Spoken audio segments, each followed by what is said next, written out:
खोल्नुस्। Pixel app खोल्नुभयो भने तपाईँको अगाडि यस्तो अप्सन आउँछ। तपाईँले यहाँनिरबाट 3 डटको अप्सनमा जानुपर्ने हुन्छ। 3 डटको अप्सनमा जानुभयो भने यहाँ इमेज साइजको अप्सन छ। इमेज साइजमा जानुभयो भने यहाँ कस्टमको अप्सन छ। कस्टममा गएर तपाईँले सेलेक्ट गर्नुपर्ने हुन्छ। म थम्बनेललाई सेलेक्ट गर्छु। त्यसपछि यहाँनिरबाट ओके गरिदिउँ। ओके गर्नुभयो भने यो ट्याक्सलाई चाहिँ हामी अहिलेलाई डिलिट गर्नुपर्ने हुन्छ। त्यसको लागि तपाईँले यहाँ डिलिटमा क्लिक गरेर पनि डिलिट गर्न सक्नुहुन्छ। हैन भने तपाईँ यहाँ गएर पनि यसरी डिलिट गर्न सक्नुहुन्छ। सो डिलिट गर्यो। त्यसपछि अब हामी चाहिँ यहाँ ब्याकग्राउन्ड एड गर्नुपर्ने हुन्छ। ब्याकग्राउन्ड एड गर्नको लागि तपाईँले यहाँ कलरको अप्सनमा गएर यहाँबाट सिम्पल एड गर्न पनि सक्नुहुन्छ। यदि तपाईँसँग कुनै डाउनलोडेड छ भने चाहिँ तपाईँले यहाँ फ्रम ग्यालेरीबाट एड गर्नुपर्ने हुन्छ।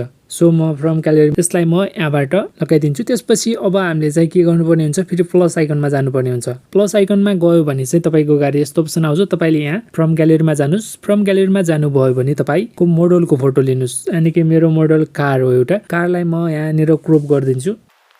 त्यसपछि राइट क्लिक गरेपछि यहाँनिर यसलाई यसरी एडजस्ट गरिदिउँ। एडजस्ट भयो। त्यसपछि अब हामी चाहिँ यसको कलर चेन्ज गरिदिउँ। हल्का यसमा ओपेसिटीहरू एड गरिदिउँ। यहाँ टेक्स्चरको अप्सन भन्दा मुनतिर देख्न सक्नुहुन्छ कलर फिल्टर्सको अप्सन छ। यहाँ जानुहोस्। त्यसपछि यहाँबाट तपाईँले फिल्टर गर्न सक्नुहुन्छ। सो हामी यसलाई कति राखिदिन्छौँ, यसलाई यति राखिदिउँ। त्यसपछि यसलाई यहाँनिर ब्लू कलर, त्यसपछि राइट क्लिक, त्यसपछि यसलाई म चाहिँ यहाँनिरबाट लक गरिदिन्छु ताकि यो लक गर्यो भने चाहिँ यो चल्दैन। सो एडिट गर्न सजिलो हुन्छ। त्यसपछि फेरि प्लस आइकनमा जाम। प्लस आइकनमा गएर चाहिँ हामी फेरि के गर्छौँ भन्दाखेरि एउटा ब्याकग्राउन्ड एड गर्छु म। यहाँबाट यसलाई यसरी ब्याकग्राउन्ड लिए। त्यसपछि यसलाई यहाँनिर यसरी एड गरिदिए। त्यसपछि यहाँनिर देख्न सक्नुहुन्छ यहाँ सर्कलमा आउनुभयो भने यहाँ टु ब्याकको अप्सन छ। यहाँबाट टु ब्याकमा गरिदियो। तपाईँको अगाडि यस्तो अप्सन आउँछ। त्यसपछि यसलाई हामी हल्का एडजस्ट गरिदिएर यसलाई पनि हामी लक गरिदिन्छौँ। लक गरेपछि तपाईँले फेरि पनि प्लस आइकनमा जानुहोस्। त्यसपछि यहाँ फ्रम ग्यालेरीमा गएर मोडलको इमेज लिनुहोस्। यसको लागि तपाईँले पहिला यो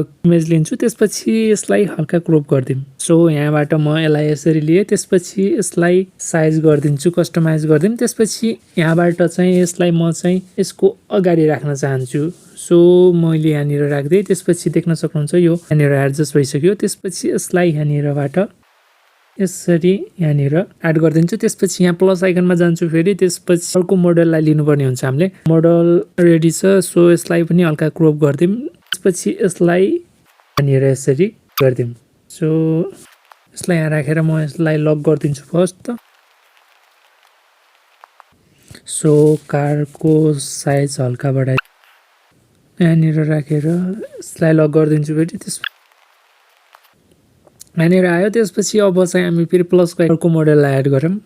so model is here and यसलाई पनि हामी यहाँबाट यसलाई रिसाइज गरिदिउँ। त्यसपछि यहाँनिर एड गरिदिउँ। त्यसपछि यसलाई जुम गरिदिउँ। जुम गरेर यसको कलर देख्न सक्नुहुन्छ। यसलाई चाहिँ हल्का फिल्टर लगाइदिउँ। त्यसको लागि हामी के गर्छौँ, यसलाई जुमको अप्सनमा छ। यहाँको जुमको अप्सनमा गएर तपाईँले यसरी जुम गर्नुपर्ने हुन्छ। त्यसको लागि तपाईँले त्यसपछि यहाँ सर्कलमा फेरि ट्याप गरिदिनुहोस्। त्यसपछि हामी मोडललाई पालो कस्टमाइज गर्छौँ, यानि कि फिल्टर एडजस्ट गरिदिन्छौँ। त्यसको लागि यसरी एड गरेर हामी यहाँनिर जाम। त्यसपछि गएर यसलाई हल्का बढाइदिन्छु म। त्यसपछि यसलाई राखिदिउँ। त्यसपछि अर्को मोडललाई पनि सेम नै गरौँ। यसलाई पनि अब हामी यसलाई चाहिँ रेडी भइसक्यो। यसलाई हामी देख्न सक्नुहुन्छ यहाँ अब हामीले ट्याक्स एड गर्नुपर्ने हुन्छ। ट्याक्स एड गर्नको लागि यहाँबाट लिउँ। त्यसपछि यसको कलर चेन्ज गरेर हामी कलरमा गएर यहाँबाट ब्ल्याक गरिदिन्छु। त्यसपछि यहाँ डबल ट्याप, पछि डिलिट, त्यसपछि यहाँ दिउँ भी, त्यसपछि ओके। यसलाईमा क्लिक गरेर हामी यसकोलाई पछि यसलाई हल्का बढाइदिउँ। त्यसपछि यहाँ आएर चाहिँ हामी के गर्छौँ, स्टाइलको अप्सनमा जाम। त्यसपछि यसलाई गराइदिउँ। त्यसपछि नेक्स्ट स्टकमा जाम। स्टकमा गएर को बढाएर हामी 8 लगिदिन्छौँ। त्यसपछि यसलाई र यतिकै राखिदिउँ। को कलर यहाँबाट फेरि गएर राखिदिन्छु म। यहाँबाट पनि स्टक पनि चेन्ज गर्छु म। स्टकमा गएर पनि हेलो नै।